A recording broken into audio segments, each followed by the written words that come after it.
social game, that being, cops and robbers, which is the ultimate game. You look at something like the American Revolution. If you don't shut the fuck up and you continue to interrupt, I'm going to kick you so fucking hard you're going to fly out of this room, jackass. Jesus Christ. So, you fucking Arab nigger. There it is. Thank you. I hope. All right. So welcome back to Clubhouse. Thank you. Well, it's good to be back. I've completely lost my train of thought, but I'm going to see if I can't find it and get back on. You have an issue. There's not a consistent uniform enforcement of the law. Take the apocryphal narrative of the American Revolution, right?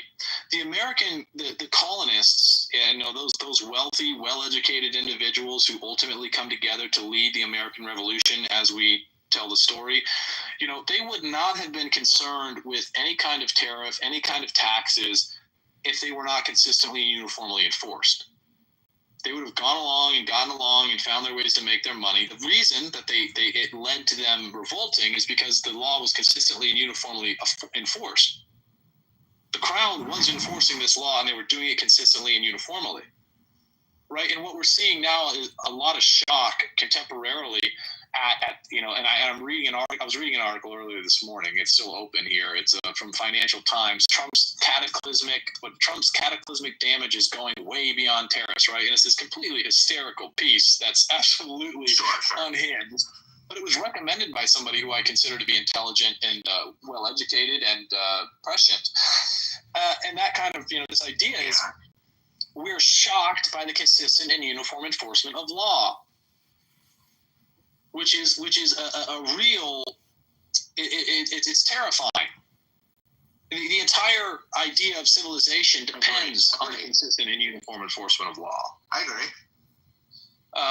So like I said, I don't think that we disagree. I think that I just wanted to take an opportunity to insert that the real underlying problem is the consistent and uniform enforcement of the law, because the law, no matter how egregious it may be, no matter how restrictive, no matter how liberal, if it is consistently and uniformly enforced, we'll have it will create the necessary change. It will drive the necessary revolution, and this cycle, and what we hope is a progressive cycle towards, something like the maximal amount of freedom allowable for every individual that does not detract from the prosperity and wealth of every other individual unfairly. Yeah.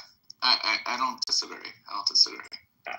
I think in summation, though, I think this DEI thing is on a spectrum, and I think that's problematic that there's no consistency. Again, so here's my last point on this is in two examples. One is if I own a small or mid-sized business, right, and I want to hire, I don't necessarily think it's bad that, I will disproportionately put out effort as the business owner to go seek out qualified, diverse candidates in order to establish, equitable opportunities. Right? If I want to we're not really talking. I understand everything that you're saying, and so I would say, right? I would say in the most simple terms, right? That's the DEI policy in which I'm going to enact in my business of 20 people, right? If I can get all these qualified people in my suburb, but it takes me just a little bit more to go to the next city to go find some talented people, right? That's my DEI, right? Yeah, your idea is, I completely understand what you're saying, and I completely understand the criticism, and I agree 100% with the criticism. Right. That if you're going to implement some kind of requirement for diversity, equity, and inclusion, you have to be cognizant of the actuarial tables that are involved there, so that they're not needlessly or unfairly. They don't put an imposition that prevents you from even having the opportunity to do business. Yeah, but that's not really the issue, right? That's not really what's being discussed. It kind of is when we get down to this mass scrubbing, right? That's what this is perceived as. It's perceived as eliminating opportunity and all of that equity. Matt. Do not interrupt him or you will be kicked. So, okay, I just want to ask you, right? So, hi, Matt. Hello, everyone. Is he still talking? I'm sorry, he's been kicked. Okay. So my very last point is in that example, right? I could say that's DEI, right? And so in the most mild and tame, understanding of the definition in the term, right? Because it has the definition in term. And so I think there are a lot of people that just want to have that ability, right, and that identity and that opportunity, and they're seeing the scrubbing as wholeheartedly,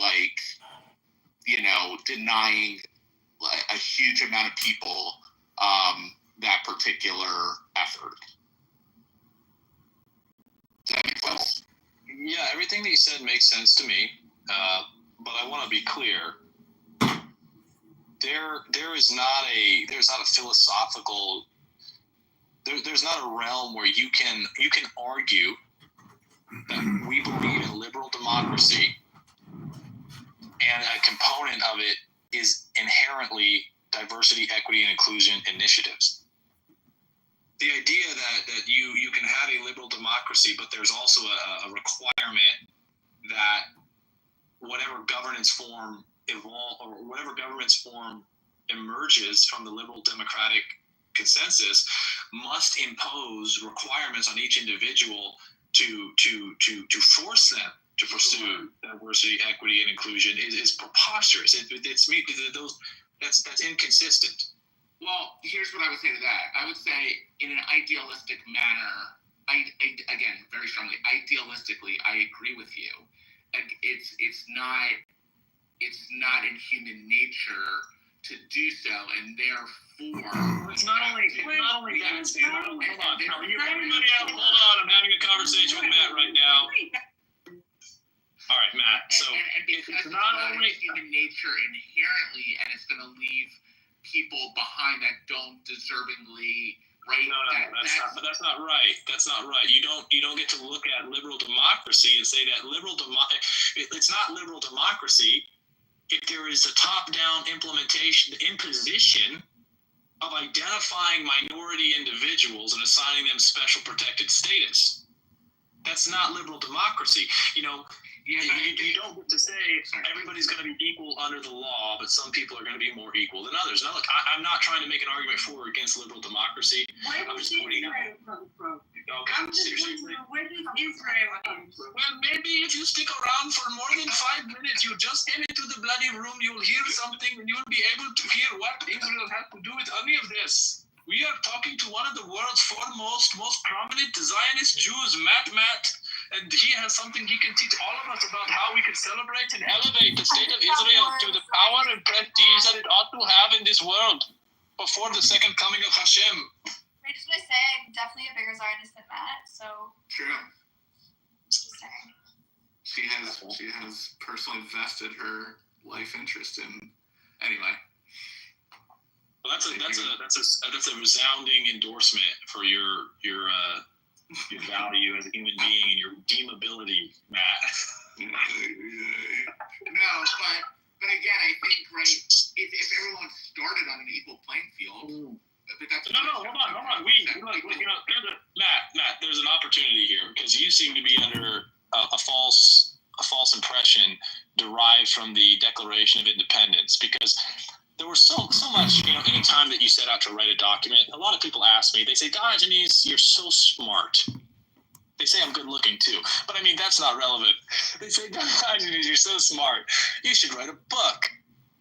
But if you're being honest, when you set out to write something, everything that you're writing comes with so much more that you're not writing. And so, it really is an artistic endeavor, a creative endeavor, but it always leaves something out. And in writing the Declaration of Independence, there's things that could be written and there's things that could not be written. I mean, he's taking a phone call, Matt. Come on, this is too important. Oh, wow. This is not, you need to put do not disturb on your phone right now. Bottom line, for anyone who's listening, who's interested in this idea of we all need to be equal before the law. I'm back. Matt. Okay, so yeah, let me try to catch you up to speed here, Matt. Anytime you write something, there's something you're not writing. And the people are going to look at what you're writing. They're going to read what you're writing. They're not going to be reading what you're not writing. But this is why it's so important that you know the audience, right? Because there's things you can't write. If the people were writing out all of their grievances to the Crown, they would have been collecting signatures. They would have been writing. They would have, until their hands were cramping, and they would have never submitted a document. At some point, someone had to come in and say, look, there's things we're going to say, there's things we're not going to say. We're not going to be able to put it all into writing. And when they said, we hold these truths to be self-evident that all men are created equal, they clearly did not believe that. No one would have taken that to mean what it was interpreted to mean in contemporary America. They never intended to say that everyone is equal, even before the law, because they certainly recognized that the legal status of a man could differ. Right, but that doesn't necessarily mean that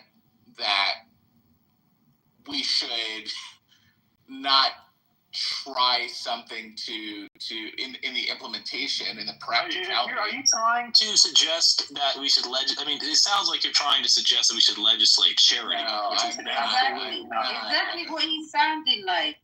Matty. What's wrong with you? Assad, don't interrupt, please. Oh, Normo! I'm not saying that we should legislate. Sig with his fresh haircut and his big bright red Trump hoodie. Look at this. What's up? What's going on, my nigga? Hey, I hope that you're engaging in your local community, doing door-to-door, what do they call it, re-immigration raids. I'm glad that you're happy about the Trump victory, Sig. We got bigger problems, though. I'm concerned. Yeah, hey, look, better than that fucking bitch. Look, I got to work with what we got, bro. It is what it is, so better than that fucking bitch off. Yeah. Matt had a good take on that essentially, one way or the other, you were getting leadership that supports Israel without question.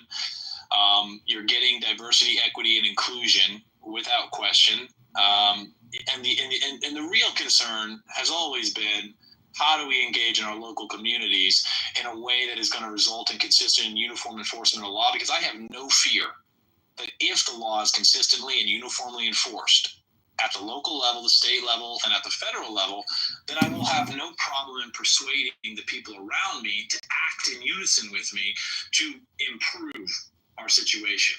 The problem is, of course, the concept of the unequal and inconsistent enforcement of law results in a bastardization. It results in the worst kind of tyranny. It results in a situation where you don't know what is right and wrong, and you have to just be servile and keep your head down. Or worse, you have to try and align yourself with whatever party you see as being in power, regardless of their principles or their integrity, because principles and integrity don't matter when the law is not consistently and uniformly enforced. So locally, I spoke to my district attorney. I spoke to my solicitor general. I speak to my sheriff. I spoke to my state legislature. My federal legislator will not return my calls, emails. I even went to his office. But all of those people are refusing to do anything, and they're collecting six-figure salaries to address the ongoing issue with millions of illegal aliens in this country, and tens of thousands, hundreds of thousands in the state, tens of thousands in the county. They're not doing anything about it. They don't have any intention of doing anything about it. They're still waiting for somebody else to do something about it. And I assure you that what's happening now as Trump plays with tariffs, they're not going to be trying to round them up and take them out. And as a father, I'm very upset about this, because there are military-aged males who are going to outcompete my sons and with the ability to do jobs that they ought to be doing. So when my son, turns 15, maybe even earlier, I plan on putting him to work, either directly for me, or if there's a personality conflict and he needs to learn some hard lessons on his own, working for somebody else, we can see that daddy does love him. working for someone else doing basic labor, doing contracting, roofing, framing, plumbing, landscaping, right?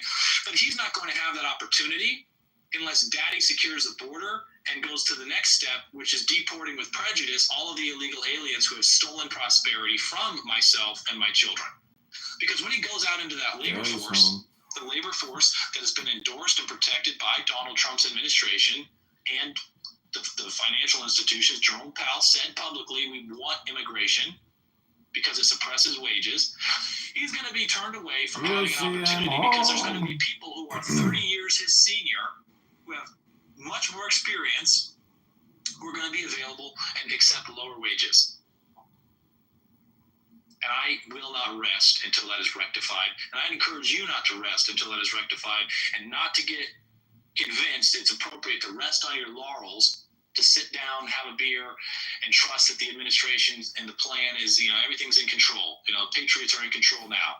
We got Trump in office. We're done. No, we're not done, because we'll be just as bad or worse because we're fooled a second time as our parents who accepted Reagan's promise that the Immigration Control and Reform Act, while granting unfairly and unjustly citizenship.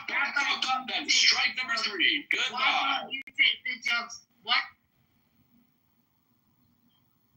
Fucking vaginas, man. Jesus Christ. Lord, why don't you take the jokes? So, as I was saying, if we fail to act locally and consistently from the very basic level of legal organization, our counties, to identify and to remove from our counties these individuals and to hold accountable the elected officials who do not aid us, then we will be worse than our parents who were promised under Reagan that while the Immigration Control and Reform Act would unfairly and unjustly allow for the theft of prosperity from them and their posterity in perpetuity, there would be no further incursions on the border because we would now begin to consistently and uniformly enforce border restrictions. And that didn't happen. At the time that the Immigration Control and Reform Act was passed in 1986, it was an argument about 3 to 4 million illegal aliens. 3 to 4 million illegal aliens in 1986 caused a public outrage that required the president and his administration mollify the public by guaranteeing the security of the border.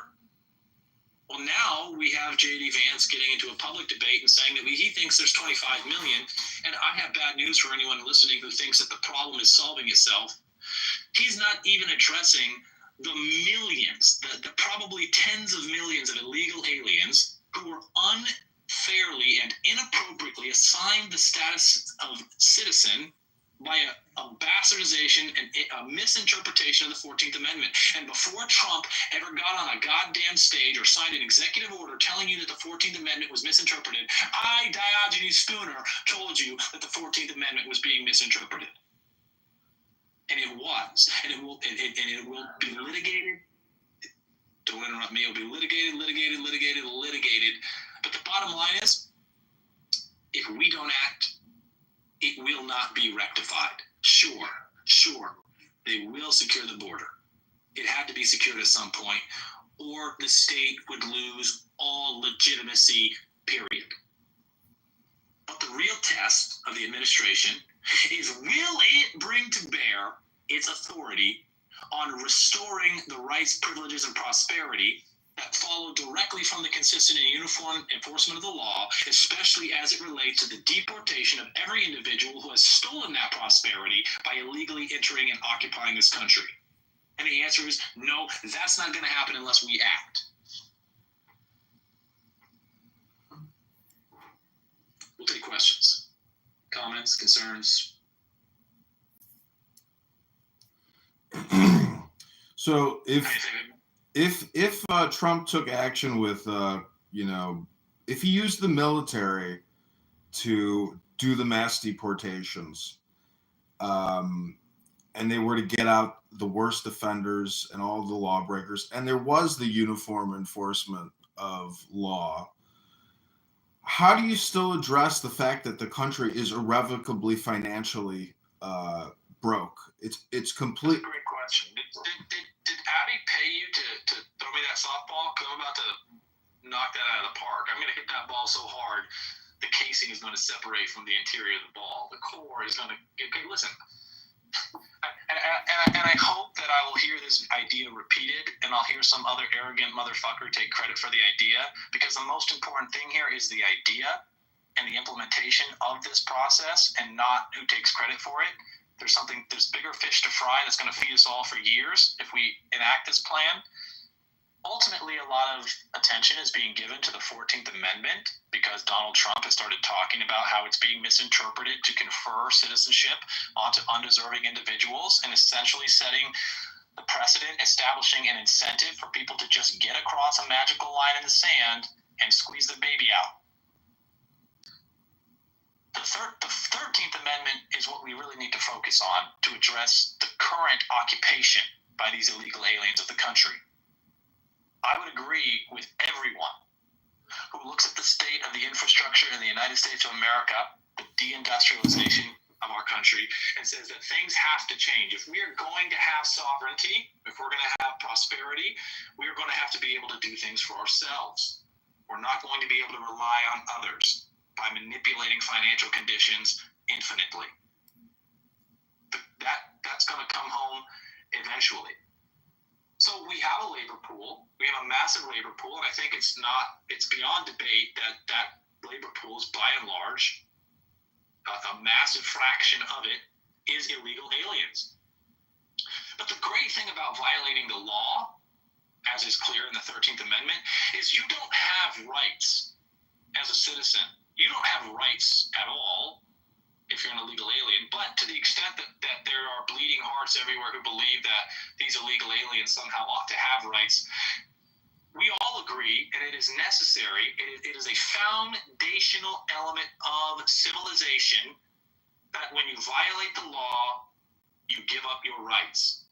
At the point that you violate the law, you've given up your rights. Now, this is codified in the 13th Amendment as it pertains to violating the law, wherein the 13th Amendment clearly states that slavery is outlawed, with the exception of individuals who, through due process, have been duly convicted.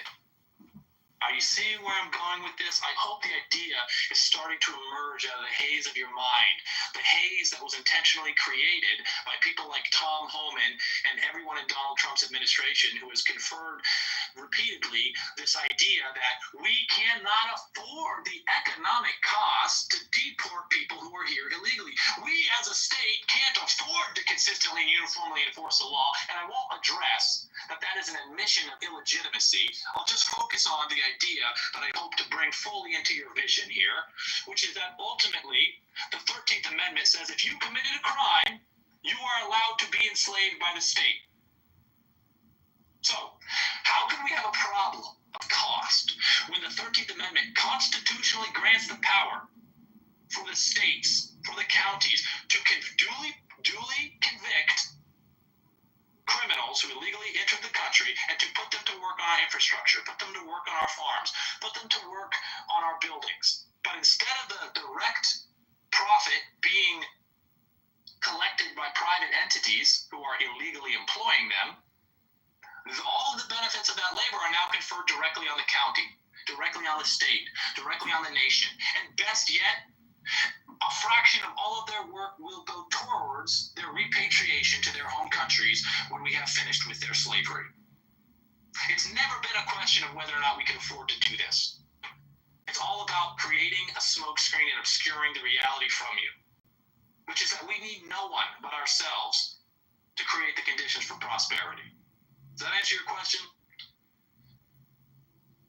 Well, if you go to usdebtclock.org and you do just a brief financial analysis of the balance sheet and future liabilities, it is so irrevocably financially broken because all of these people in the next 5 to 10 years are going to be retiring, and the replacements are so inferior to the current working class of baby boomers running this network that believing that Trump and Elon are nothing but they're just grifters. I have been doing an incredible analysis of Elon Musk, and last night, after holding his Doge meeting, he goes into his other room called the Conversation under Adrian Dittman, and he says his greatest power is his autism and his penis.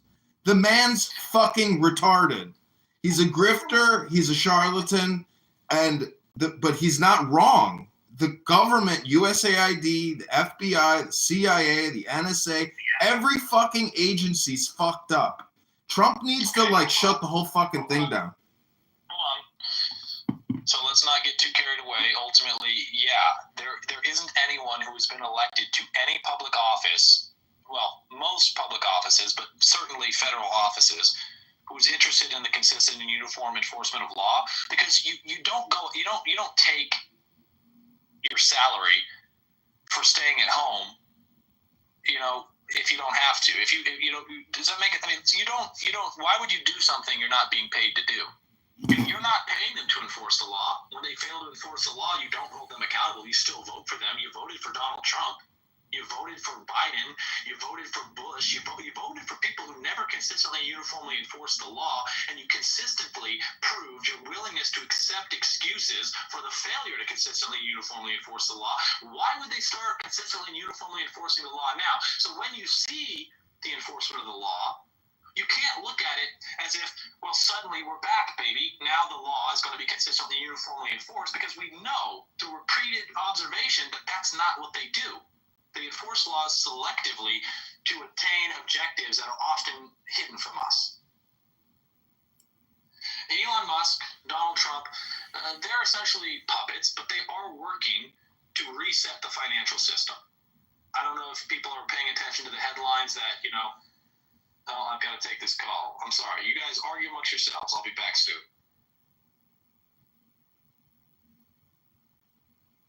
I don't know. I think the solution is always to be upfront about personal responsibility, and knowing that if we want to fix the problems in this country, everyone has to accept complete and total personal responsibility for the whole situation. I think that the country got seriously fucked up on 9/11 because we overreacted to essentially a false flag, and we're now $40 trillion in debt with hundreds of trillions in unfunded pension liabilities. The country cannot solve this problem unless we completely reformulate what we're doing entirely. We can't, this is like plugging holes in a ship that is destined for destruction. And maybe that's just the way life is. I don't know. But I mean, when I hear Elon Musk saying that his dick is huge and his superpower is the autism in his dick, I seriously worry about communication propaganda, communication hypnosis, about totalitarian dictatorship.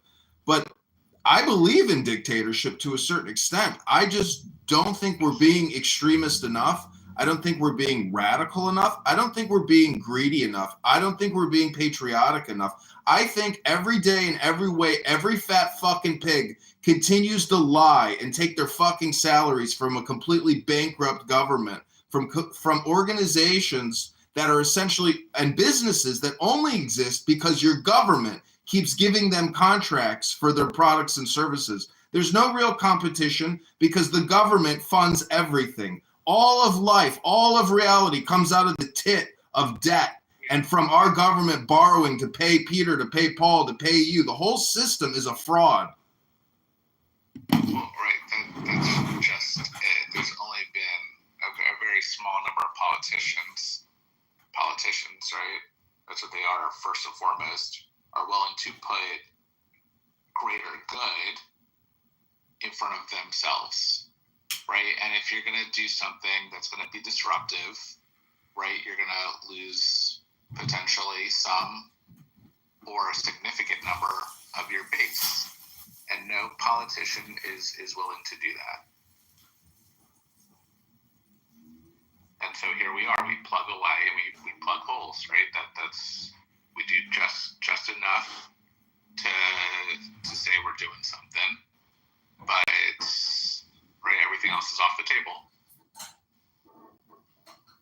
This is a bigger problem than an individual.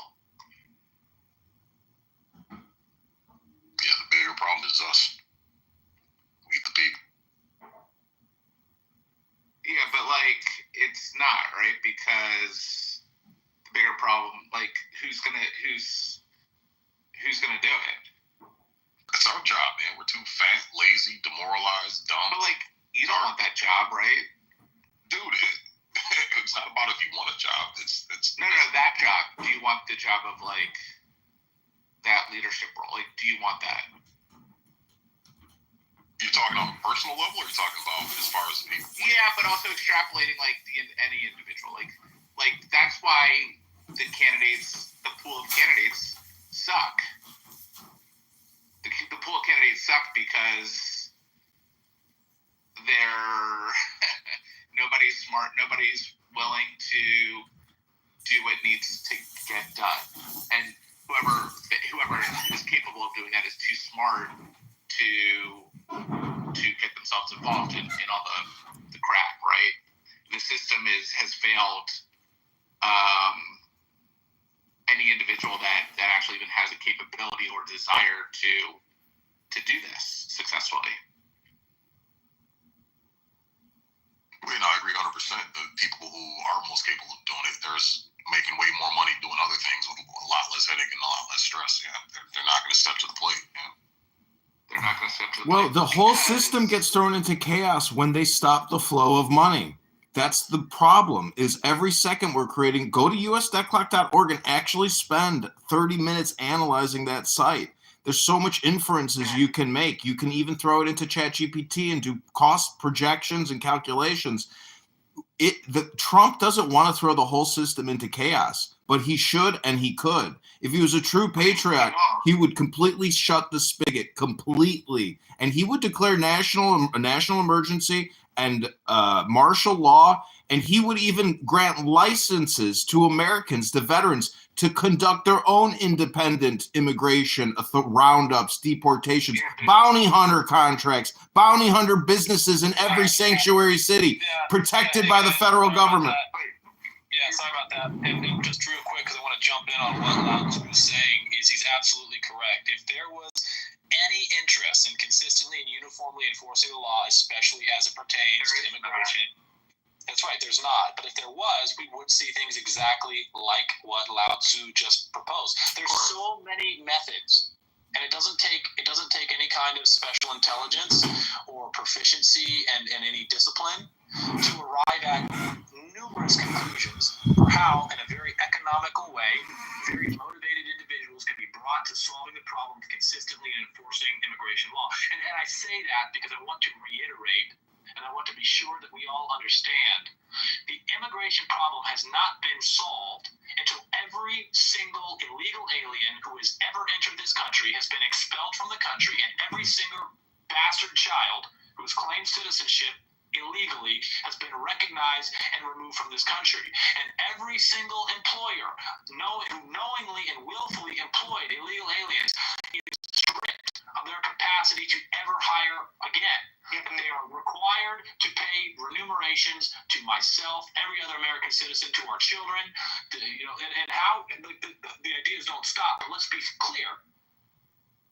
There is no substitute for the consistent and uniform enforcement of the law.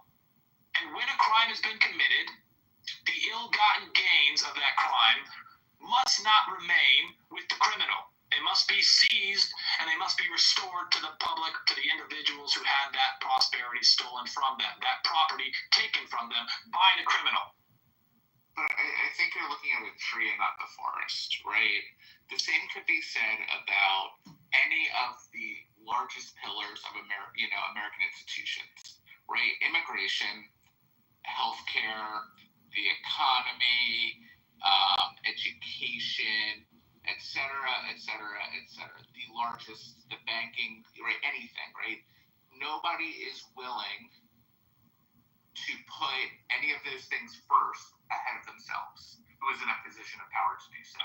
No, Matt, we're talking about because they will disrupt their base, their political. No, that's not true, Matt. And you've been here the longest. And so I'm struck that you did not understand what I had said earlier, which is that I gave you do you remember my bringing up the apocryphal narrative of the American Revolution?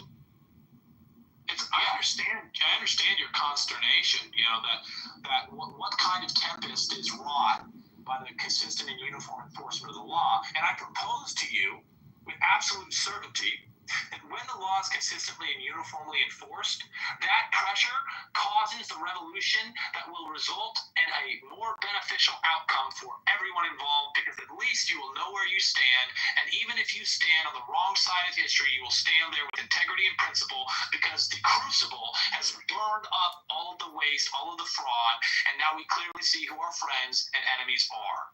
I agree. No one's willing to do that now. They're not willing to because they're not forced to, and they're not forced to because of our inaction, because we in ourselves are unwilling to face that choice. We quail before the choice to decide, to be consistent, to be uniform, and to hold accountable our elected officers who enrich themselves by our indecision, by our inaction, by our cowardice. Yeah, right. I agree. You leapfrogged my point to the next. I will continue to leapfrog your point because I'm right, motherfucker. No, I'm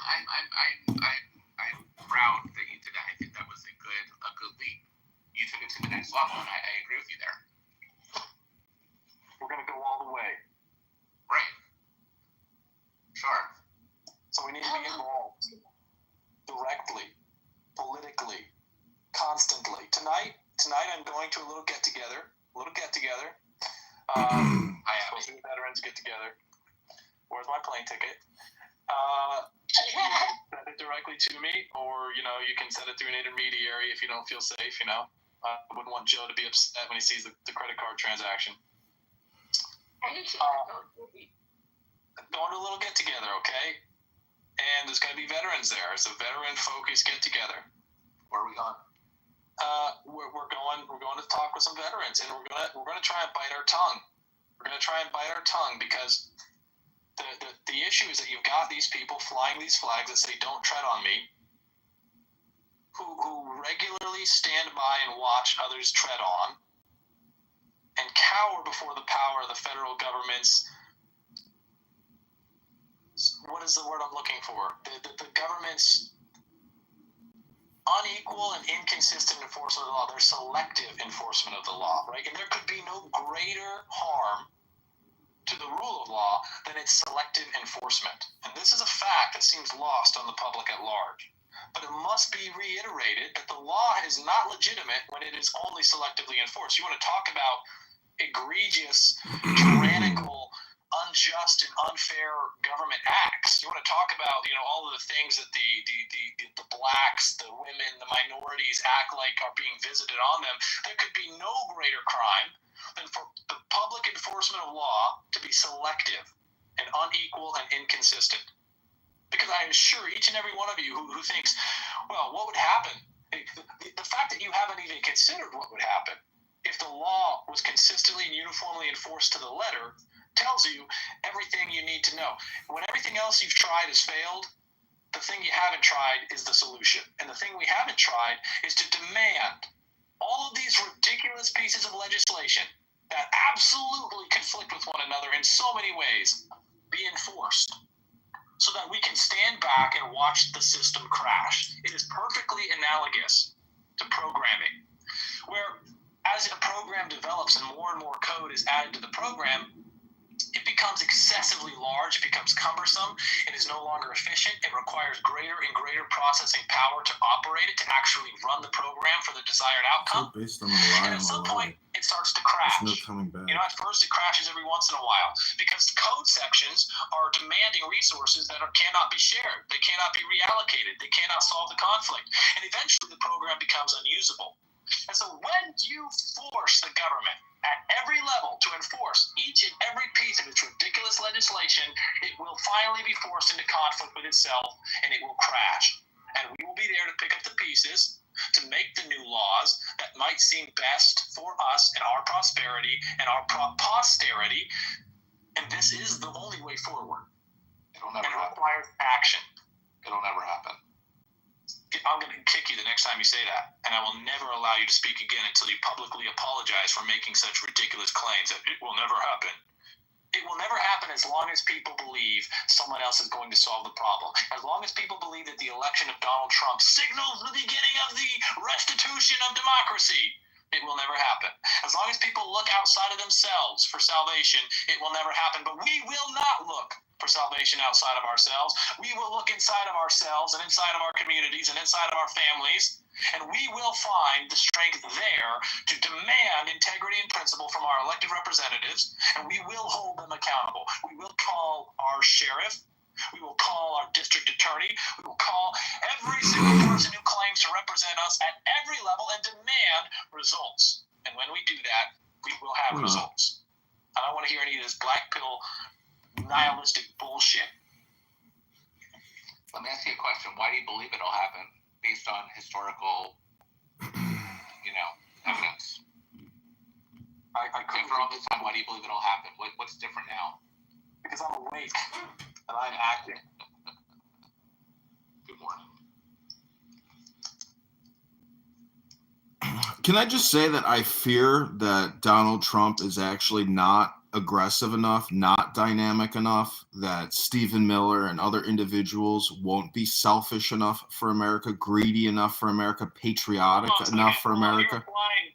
You're implying something that you should have never, that you should never imply. Donald Trump's a pussy. That's what he's saying. I agree. No. That's not what he's saying. What he's saying, he's implying it needs to be addressed. He's implying that even if he was aggressive enough, that his heart is in the right place, that his intentions are the restitution. Like you're actually believing the rhetoric that Donald Trump wants to put Americans first. He does not. He has vested financial and personal interests that have nothing to do with the consistent and uniform enforcement of the law. Donald Trump got on a stage in 2015 and said something that ought to have immediately disqualified him for every intelligent American who believes in the consistent and uniform enforcement of the law. He got on a stage and he said, "I enrich myself by flagrantly violating federal law, and I'm going to continue to do it until somebody stops me." But the people that voted for him are objectively not intelligent. It's irrelevant. It's irrelevant. That's not. You said you talked about intelligence. How do you know they're not subjectively intelligent, Matt? The level of intelligence of his voters is not relevant to the fact that he made a statement that he does not care about the Any intelligent person should have dismissed him. And so that's correct. That's correct. Any intelligent person should have dismissed him, and they did not dismiss him, which makes it abundantly clear. Because they're not intelligent. No, I'm saying the intelligent people. Matt, stop interrupting me. Dismiss him. Stop interrupting me. The implication, Lazu is making the implication that the issue could possibly be that Donald Trump is not aggressive enough. But it wouldn't matter how aggressive Donald Trump was. That is not going to solve our primary problem because he doesn't have any interest. All of that aggression would be for naught. His agenda is not the consistent and uniform enforcement of law in this country. And that is the sole reason you elect officers to the presidency. That is the primary duty and responsibility of the executive. Complete idiots. That's right.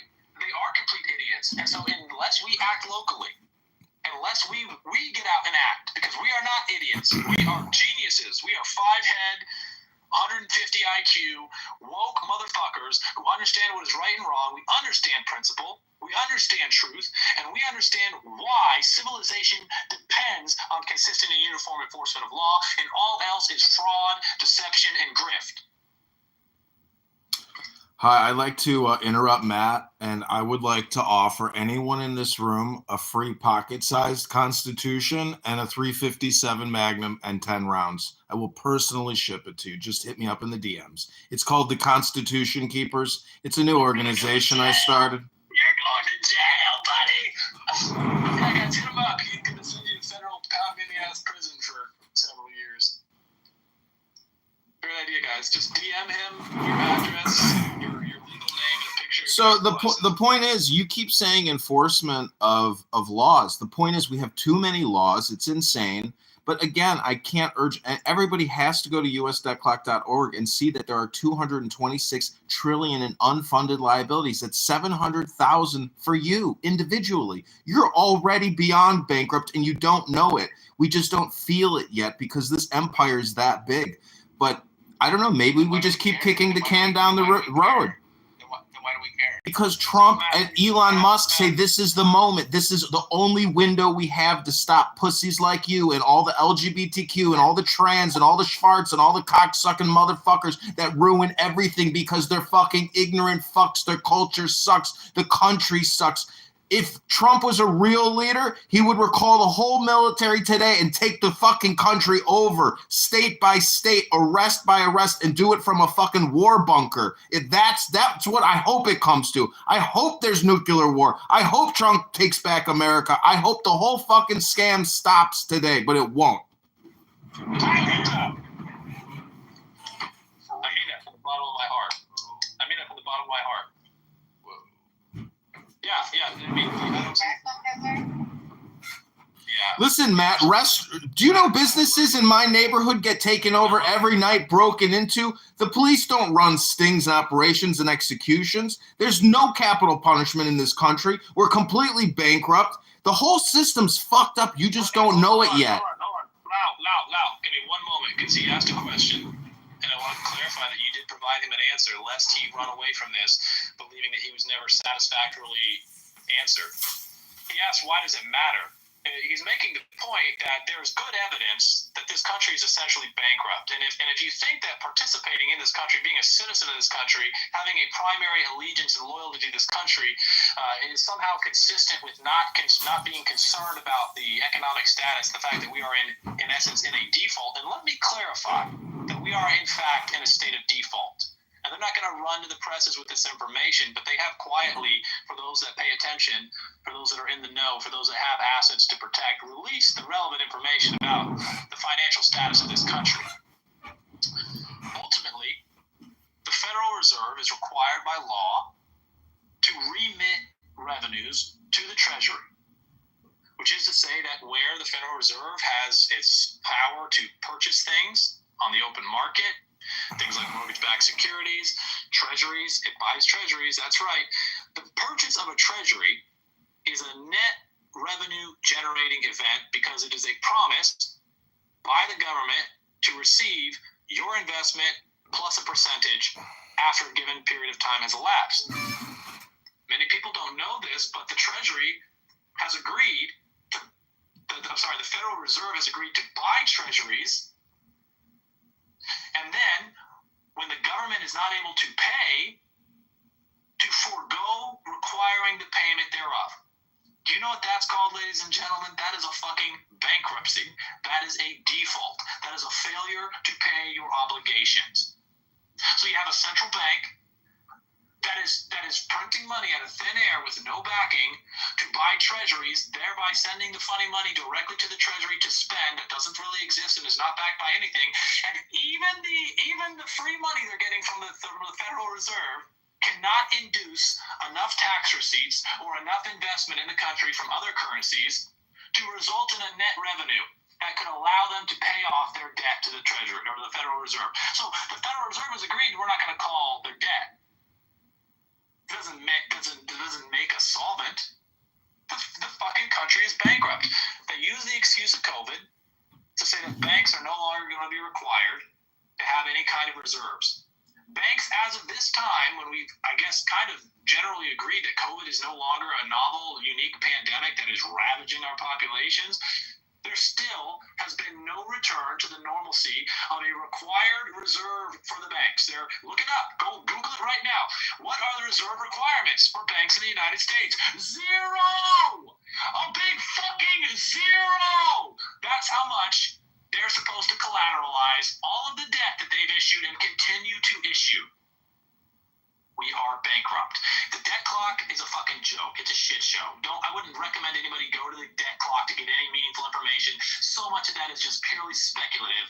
It's a spectacle. I know, but it's all we have in terms of a visual graphic ideation. You have to understand, this is all conceptual. You don't need, I'm not trying to undermine your point. I'm making the point to Matt that the idea you could be an American and be like, well, why does it matter to us? Why does it matter to us if the debt just keeps skyrocketing?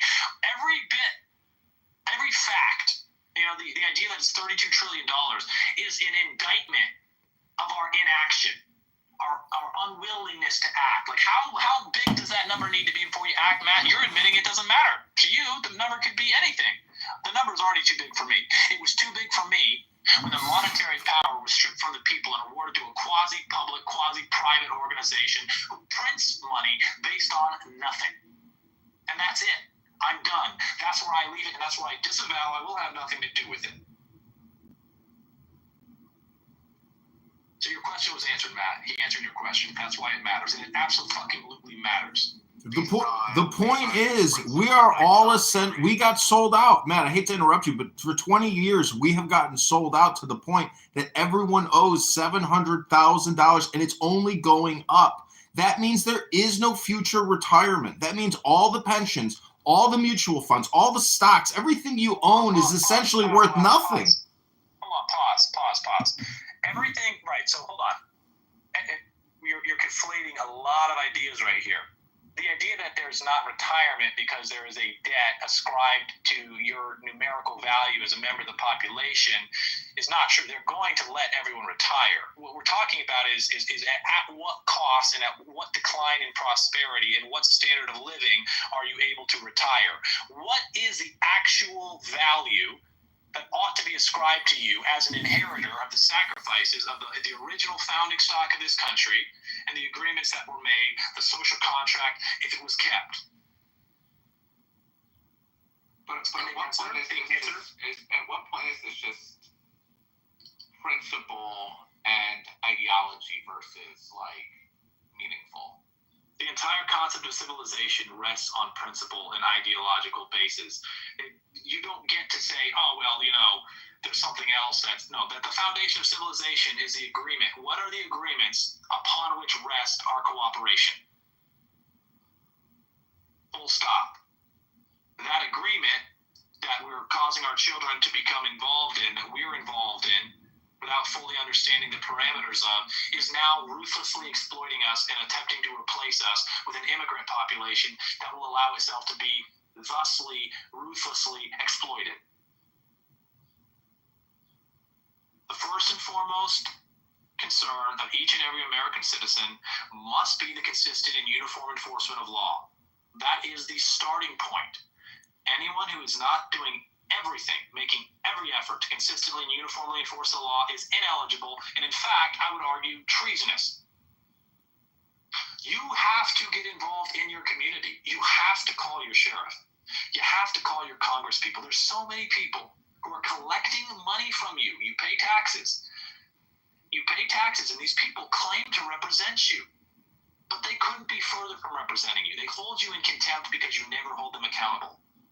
And as a child who did things I shouldn't have done, I remember the feeling of holding my authorities in contempt because they would set a law, they would set a standard, and I would defy it, and I would not be punished. How can our representatives represent us or even respect us if they are never held accountable? If heads never roll for their ruthless exploitation of us, for their intentional, knowing replacement of us with a pliable population of criminals. And not criminal because they're raping and killing people, but criminals because they violated the most sacred law, that which establishes our border, to be here and occupy space in the first place. I rest my case.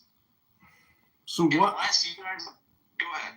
I was going to say about the Federal Reserve, like that's the big problem, meaning that their independence, the fact that Jerome Powell can say, we'll do whatever we want to do.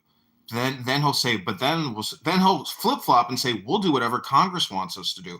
So the citizens of America, the Social Security number bearers, this whole ledger system, it has been, because of the Federal Reserve Act, has essentially created a double standard or a hypocrisy. And the fact is, we have to right this wrong, because otherwise we're just slaves to the Federal Reserve, to this debt, this $270 trillion. And not only that, see, everyone is technically dying faster than ever before because of Dr. Bill Gates and Dr. Fauci. So you get to reanalyze usdebtclock.org in terms of mortality tables and actuarial sciences. Maybe everything will work out because nobody's going to make it that long. Plus, there's a massive population collapse because of the ZAV. Right.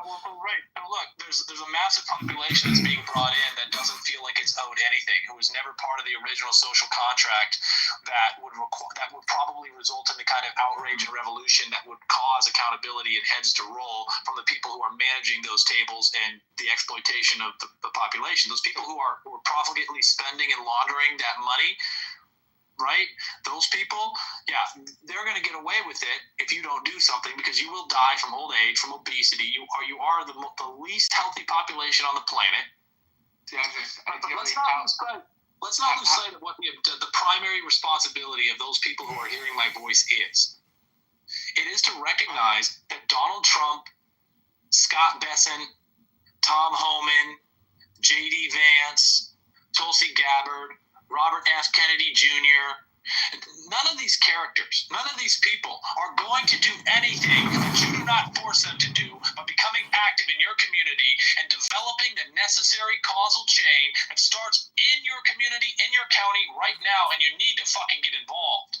You need to call and you need to ask why it is you can't drive down the street without seeing illegal aliens. You need to develop relationships with the people in your community who will go side by side with you to ask these illegal aliens for their identification, to identify them, where they live, where they work, and not only to hold them accountable and cause them to be removed from your counties, but hold the people accountable who are employing them. Recognize and identify the businesses who are enriching themselves from exploiting and incentivizing the continued occupation by illegal aliens of this country. Funny. That's very funny because we all know You are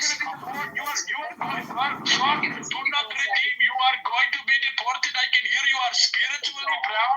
You will not have a voice in this space, sir. Please go fuck yourself. Go fuck yourself and fuck your You came on a fucking boat from Delhi. Fuck you. You'll never be American. You are fucking spiritually and physically brown, you son of a bitch. Get out of here, you fucking shit-stained motherfucker. Quick question. So let's say the 15 million illegal undocumented, right? Let's say they're out, right? And is it 15? Where are you getting 15? 15? Are you kidding me? Whatever it is? Yeah. Let's say whatever it is. Literally, whatever it is. Okay, yeah, whatever it is. Let's say whatever it is, right? They're out and we turn off the spigot from that perspective, right? So we consistently and uniformly enforce the law, yeah, okay. In that, right? What percentage of the spigot is like still going, right? That's not the only. Did you say spigot? It's spigot, Matt. Yeah, hold on. I'm confused here. What are you trying to say, Matt? You're saying, I mean, at first I think I understand you. You're saying, look, the debt's still rolling, right? That's No. Let's be clear. Let's. I'm gonna indulge you, Matt. No, I'm gonna indulge you. You want to ask a question about Candyland? All right. I'm gonna have to ask my mod, Radfem Hitler. Please ensure that he doesn't interrupt me for the next 10 minutes. I am going to engage. Matt, go on mute like a good boy. I'm going to engage in the things that Matt wants me to go into. Wait, I just want to clarify. Strike one. I'm going to engage in the kind of fantastical thinking that Matt wants to engage in. Strike two. I will put them in the audience and put them back up when you're done. All right. So, Matt is saying, I don't know what the world looks like if we actually consistently and uniformly enforce the law. So let's go ahead and speculate. What would happen? What would happen if we said, hey, the border is in fact closed and we are not going to allow anyone across the border without proper vetting? If you're here, you're here legally. Okay? And then we went through all of the country, from the top of Alaska to the south of Texas or Florida. I'm not sure which one is longitudinally further south, but you cleaned house. You literally went through and said, we're going to consistently and uniformly enforce the law. And the cost of this is not an issue, because I can tell you all of the ways that it won't cost us a dime. And in fact, we can enrich ourselves nationally and deport them. Isn't that crazy how human ingenuity works? Well, suddenly, overnight, the value of being a citizen has skyrocketed. You look at this actuarial table that Lao Tzu is talking about, this debt clock, and saying, well, we have this debt, and each citizen has this debt assigned to them.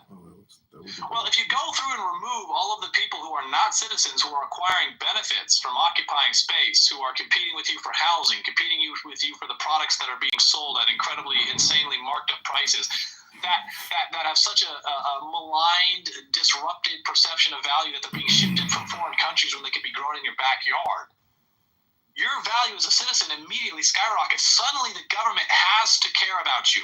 Your local government, your state government, your federal government, they have to care about you because there's no one else. If you stop paying your taxes now, they will wither and die on the vine. Suddenly your import and your importance, your impact, your being has become enormously powerful.